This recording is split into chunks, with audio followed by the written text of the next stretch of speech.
Shalom saudara-saudari yang dikasihi Tuhan Yesus. Renungan kita saat ini terdapat dalam kitab Efesus pasal yang kedua ayat yang ke-8 dan yang ke-9 yang berbunyi demikian. Sebab karena kasih karunia kamu diselamatkan oleh iman, itu bukan hasil usahamu, tetapi pemberian Allah. Itu bukan hasil pekerjaanmu, jangan ada yang memegahkan diri. Dengan tema renungan, semua karena kasih karunia.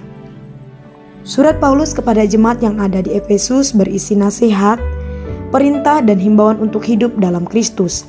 Alasan Paulus menasihati, menghimbau dan memberi perintah karena jemaat yang ada di sana masih mempercayai dewa Artemis, yaitu dewa kesuburan. Selain itu mereka juga melakukan penyembahan dan tunduk kepada kaisar. Sehingga Paulus merasa harus menulis surat kepada mereka agar mereka diingatkan kembali untuk hidup dan percaya kepada Yesus. Kehidupan yang lama, hidup untuk diri sendiri, hidup dalam perhambaan, hidup dalam penyembahan berhala. Paulus tidak ingin mereka kembali ke kehidupan itu. Paulus ingin mereka ingat bahwa kehidupan mereka yang dahulu menyakiti hati Tuhan. Dan melalui kasih-Nya, Tuhan pulihkan di dalam Yesus Kristus.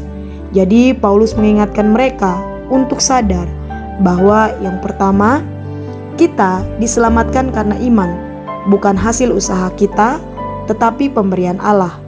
Bukan hasil pekerjaan kita, jangan sampai menyombongkan diri. Efesus pasal 2 ayat yang ke-8 dan yang ke-9 mengingatkan kepada kita bahwa hidup kita saat ini karena kasih karunia yang diberikan oleh Allah karena kemurahan-Nya.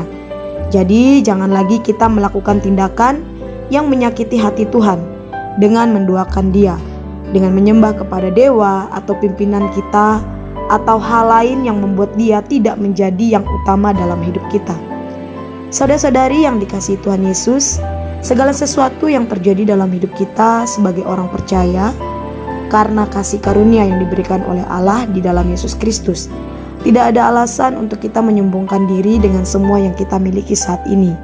Karena hidup kita ini adalah anugerah. Kematian dan kebangkitan Yesus menjadi bukti yang tidak bisa kita tolak sebagai bayaran mahal atas setiap dosa dan pelanggaran kita. Demikian renungan firman Tuhan. Tuhan Yesus memberkati. Shalom.